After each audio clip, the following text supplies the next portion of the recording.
नमस्कार दोस्तों, civil solution में आप सभी का एक बार फिर से स्वागत है। फ्रेंड्स, आज का हमारा टॉपिक है लैंड एरिया कैलकुलेशन। आज हम सीखेंगे अगर आपका कोई प्लॉट है या कोई लैंड है आपकी, तो उसका एरिया कैसे कैलकुलेट किया जाता है। वो चाहे रेगुलर शेप की हो या इरेगुलर शेप की, किसी भी शेप की आपका प्लॉट हो तो उसका एरिया कैसे निकालते हैं, यही हम आज सीखेंगे। तो चलिए शुरू करते हैं। अब यहाँ पे देखिए टाइप्स ऑफ प्लॉट शेप। सबसे पहले हमें ये देखना है आपका प्लॉट का शेप क्या है। फर्स्ट कंडीशन, अगर आपका प्लॉट जो है वो रेक्टेंगल शेप का है, यानी कि उसमें दोनों साइड की लेंथ और दोनों साइड की विड्थ उसकी इक्वल डायमेंशन में है। अगर ये 40 फीट है तो ये भी 40 फीट होगा, ये 20 फीट है ये भी 20 फीट होगा। तो उस कंडीशन में एरिया कैसे निकालते हैं। सेकंड कंडीशन आपकी आती है अगर आपका जो प्लॉट का शेप है वो इरेगुलर है, यानी कि उसमें चारों साइड की लेंथ आपकी जो है वो डिफरेंट है। सपोज कीजिए आपकी ये 40 फीट मिलेगी, आपको ये 20 फीट मिलेगी, ये 35 फीट मिलेगी, ये 25 फीट मिलेगी, यानी चारों साइड की आपकी लेंथ है वो डिफरेंट होगी। तो उस कंडीशन में कैसे एरिया निकालते हैं ये भी हम सीखेंगे। और थर्ड आपकी आती है पेंटागन शेप की। तो अगर आपका प्लॉट पेंटागन शेप में है तो उसका एरिया कैसे निकालेंगे ये भी हम जानेंगे। तो चलिए सबसे पहले हम फर्स्ट कंडीशन, यानी आपका अगर प्लॉट रेक्टेंगल शेप का है तो उसका एरिया कैसे निकालेंगे ये हम सीखेंगे। सपोज कीजिए आपका एक प्लॉट है, उसका लेंथ आपको दिया है 40 फीट 7 इंच और विड्थ दिया है आपको 24 फीट 3 इंच। तो इस प्लॉट का एरिया आपको निकालना है। You know that the area of rectangle is length into width. हम जानते हैं कि आपका रेक्टेंगल का एरिया क्या होता है, लेंथ इंटू विड्थ।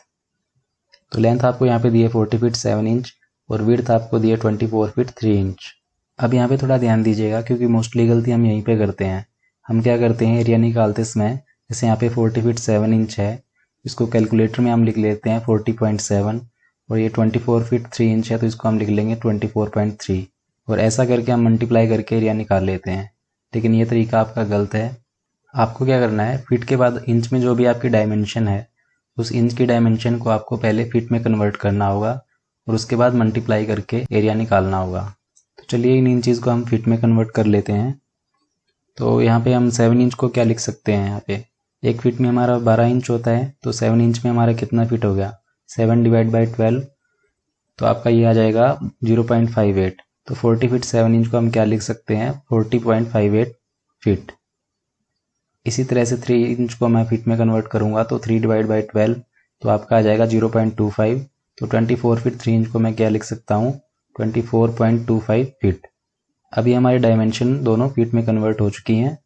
तो अब हम इसका एरिया निकाल सकते हैं। हमें पता है एरिया हमारा क्या होता है, length into width. So area of plot is, length हमारी यहाँ पे कितनी आई थी 40.58 फीट, तो 40.58 मल्टीप्लाई विड्थ हमारी कितनी आई थी 24.25 फीट। 24.25 इन दोनों को मल्टीप्लाई करेंगे तो हमारा एरिया यहाँ से आ जाएगा 984.06 स्क्वायर फीट। तो ये हमारा एरिया आ गया इस प्लॉट का। एरिया हमारा है स्क्वायर फीट में। अगर आपको इसी प्लॉट का एरिया गज में निकालना है तो गज में निकालने के लिए हमें क्या करना है, जो भी आपका स्क्वायर फीट में एरिया है उसको हमें 9 से डिवाइड कर देना है, तो आपका एरिया जो है वो गज में कन्वर्ट हो जाएगा। 9 से डिवाइड किस लिए करना है, अब यहाँ पे देखिए हमारा एक गज जो होता है वो आपका होता है 3 इंटू 3, यानी 9 स्क्वायर फीट का आपका एक गज होता है। इसलिए मैंने यहाँ इसको 9 से डिवाइड कर दिया, तो आपका जो भी एरिया है वो गज में कन्वर्ट हो जाएगा। इसको 9 से डिवाइड करेंगे तो हमारा यहाँ पे आ जाएगा 109.34 स्क्वायर यार्ड या फिर गज। आपका गज और स्क्वायर यार्ड एक ही चीज़ होती है, हिंदी में हम उसको गज बोल देते हैं। तो ये कंडीशन होती है हमारी अगर प्लॉट आपका रेक्टेंगल शेप का हो, तो हम सिंपली उसका लेंथ इंटू विड्थ करके एरिया निकाल सकते हैं।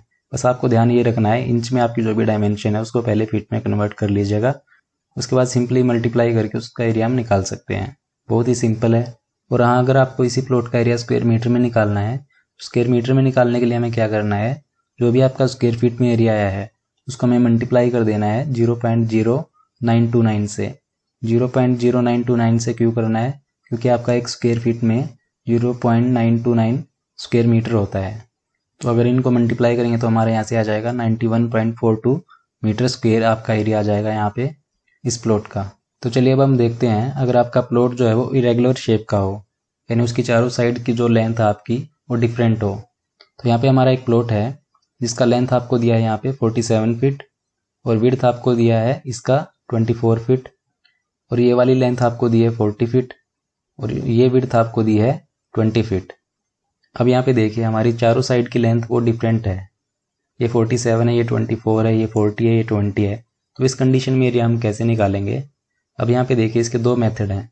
फर्स्ट आपका होता है एक एवरेज एरिया मेथड और सेकंड होता है आपका हीरोन्स फॉर्मूला की मदद से हम इसका एरिया निकालेंगे। तो एक एक करके हम दोनों मेथड से इसका एरिया निकालेंगे। तो पहले हम देख लेते हैं एवरेज एरिया मेथड को। तो plot area by average area method, इस मेथड का फॉर्मूला हमारा है L1 plus L2 divide by 2 multiply W1 plus W2 divide by 2। इसमें हम क्या करते हैं, जैसे आपकी दोनों साइड की जो लेंथ है उन दोनों साइड की लेंथ का हम एवरेज निकाल लेते हैं और इसी तरह दोनों साइड की विड्थ का एवरेज निकाल लेते हैं। फिर दोनों को एवरेज निकाल के उनका मल्टीप्लाई करके हम एरिया निकाल लेते हैं। तो L1 आपकी यहाँ पे क्या है, ये वाली लेंथ, L2 आपकी सेकंड लेंथ हो जाएगी, W1 आपकी फर्स्ट विड्थ और W2 आपकी हो जाएगी सेकंड विड्थ। तो वैल्यूज रख के हम एरिया निकाल लेते हैं। तो L1 आपका यहाँ पे कितना है 47 प्लस L2 आपका कितना है 40, तो 40 इसको हमें डिवाइड कर देना है 2 से, मल्टीप्लाई W1 आपका कितना है 24, तो 24 प्लस W2 आपका है 20, तो 20 इसको हमें डिवाइड कर देना है 2 से। तो इनको अगर हम सॉल्व करेंगे तो यहाँ से आ जाएगा आपका 43.5 फीट आपका लेंथ आ जाएगा एवरेज लेंथ, और आपका ये 22 फीट आ जाएगा एवरेज विड्थ। तो इनको मल्टीप्लाई करने पे हमारा एरिया यहाँ से आ जाएगा 957 स्क्वायर फीट। और अगर इसको आपको गज में निकालना है तो गज में निकालने के लिए मैंने आपको बताया था इसको हम डिवाइड कर देंगे 9 से। तो 957 को 9 से डिवाइड करेंगे तो आपका आ जाएगा यहाँ से 106.33 स्क्वायर यार्ड और गज। तो ये था हमारा एवरेज एरिया मेथड। इसमें हम क्या करते हैं, अप्रोक्सीमेट एरिया निकालते हैं, यानी रफली आपको कैलकुलेट करना हो तब हम इस मेथड का यूज़ करते हैं।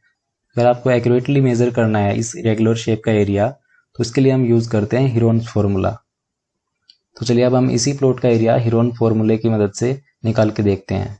तो आपका वही प्लॉट है, चारों साइड के डायमेंशन आपके अलग अलग हैं। अब हम इसको निकालेंगे हीरोन फार्मूले की मदद से। तो हीरोन फार्मूले में हम क्या करते हैं, जो भी आपका ये रेगुलर शेप का प्लॉट है उसको हम दो पार्ट्स में डिवाइड कर लेते हैं।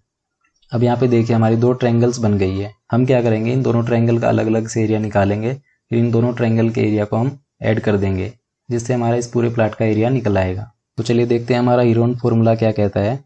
तो हीरोन फार्मूला का एरिया हमारा क्या होता है, under the root s minus A S minus B S minus c. यहाँ पे हमारा s क्या है, a plus B plus C divide by 2। A B C हमारी यहाँ पे क्या है, इस ट्रायंगल की तीनों साइड्स हैं। ये हमारी a हो जाएगी, ये b हो जाएगी, ये c हो जाएगी। तो चलिए इस फॉर्मूले की मदद से हम पहले ट्रायंगल ए बी सी इसका हम एरिया निकाल लेते हैं। तो सबसे पहले हम इसका s निकाल लेंगे क्योंकि हमें इस फॉर्मूले में s की वैल्यू चाहिएगी। तो s निकालने का फॉर्मूला हमारा क्या था, a plus B plus C divide by 2। अब हमारा a यहाँ पे कितना है 47, तो 47 प्लस b आपका यहाँ पे कितना है 24, तो 24। अब हमारे यहाँ पे देखिए c क्या है हमारा, यहाँ पे इस प्लॉट का डायगोनल लेंथ। हम क्या करेंगे, इस प्लॉट का डायगोनल लेंथ मेजर कर लेंगे। सपोज कीजिए यहाँ पे मैंने एग्जाम्पल के लिए लिख लिया है 35 फीट। तो ये हमारा c हमारे यहाँ पे कितना आ जाएगा 35।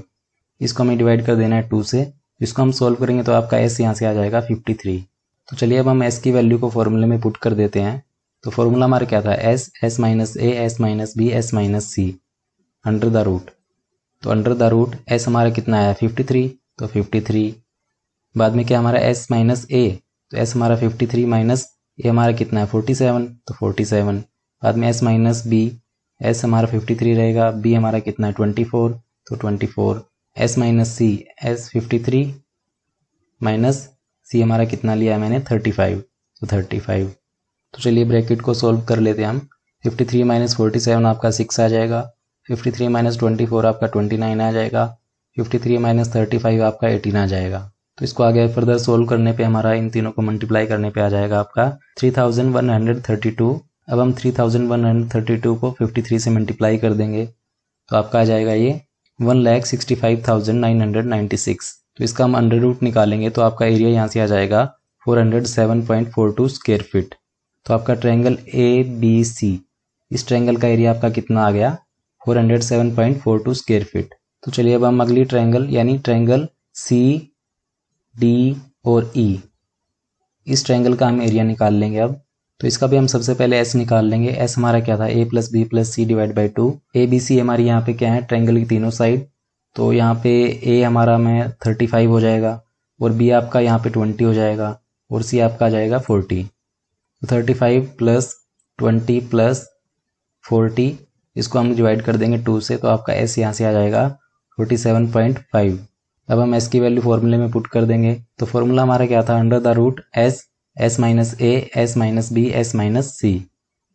तो वैल्यू रखने पे अंडर द रूट एस हमारा 47.5 आ जाएगा, एस माइनस ए, तो ए हमारा यहाँ पे क्या बन जाएगा, अब सी बन जाएगा।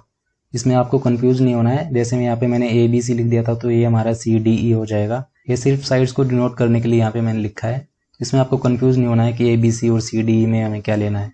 तो यहाँ पे सी आपका ए बन जाएगा, डी आपका बी बन जाएगा और ए आपका सी बन जाएगा। तो एस माइनस ए हमारा 35 है तो 35, एस माइनस बी हमारा कितना है 20 तो 20, एस माइनस सी हमारा यहाँ पे कितना है 40 तो 40। तो सारी वैल्यूज़ हम फॉर्मूले में रख देंगे। तो इसके बाद हम ब्रैकेट सॉल्व कर लेते हैं।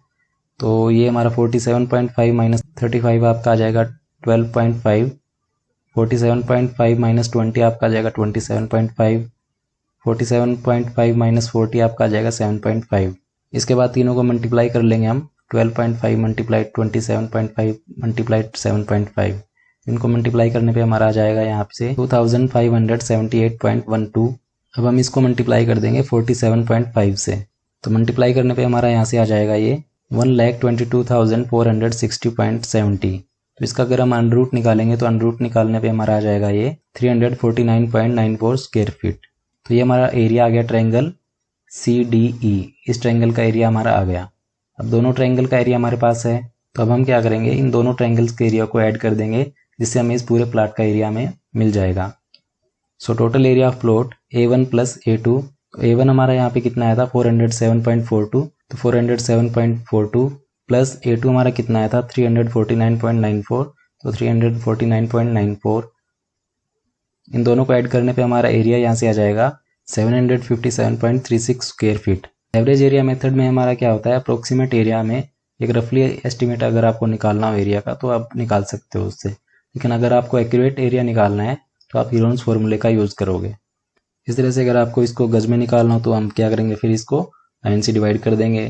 तो जो भी आपका स्क्वायर फीट में है उसको 9 से डिवाइड करने पे हमारा यहाँ से आ जाएगा आपका गज में 84.15 स्क्वायर यार्ड और गज। अब यहाँ पे देखिए, अगर आपका जो प्लॉट का शेप है वो अगर पेंटागन शेप का हो, यानी उसमें 4 नहीं 5 साइड्स हों उसमें, तो इस कंडीशन में उसका एरिया हम कैसे निकालेंगे। तो हम क्या करेंगे, इस पेंटागन शेप को 3 ट्रायंगल्स में डिवाइड कर देंगे। अब यहाँ पे देखिए हमारी 3 ट्रायंगल बन गई हमारी। तो अब हम क्या करेंगे, इस तीनों ट्रायंगल्स का एरिया अलग अलग निकाल के तीनों को ऐड कर देंगे, तो हमें इस प्लॉट का एरिया मिल जाएगा। सारा आपका प्रोसीजर उसमें यही रहेगा, यही फॉर्मूला आपको लगाना है। तो तीनों ट्रायंगल्स का एरिया अलग अलग से निकाल लीजिए हीरोन्स फॉर्मूले से, और फिर तीनों एरिया आपको ऐड कर देना है, तो इस प्लॉट का एरिया आपको मिल जाएगा। तो इस तरह से हम इरेगुलर शेप का एरिया निकालते हैं। मैं उम्मीद करता हूँ आपको समझ में आ गया होगा। फिर भी अगर आपका कोई क्वेश्चन या क्यूरी है तो आप कमेंट बॉक्स में कमेंट कर सकते हैं। तो आज के लिए फ्रेंड्स इतना ही। Thank you.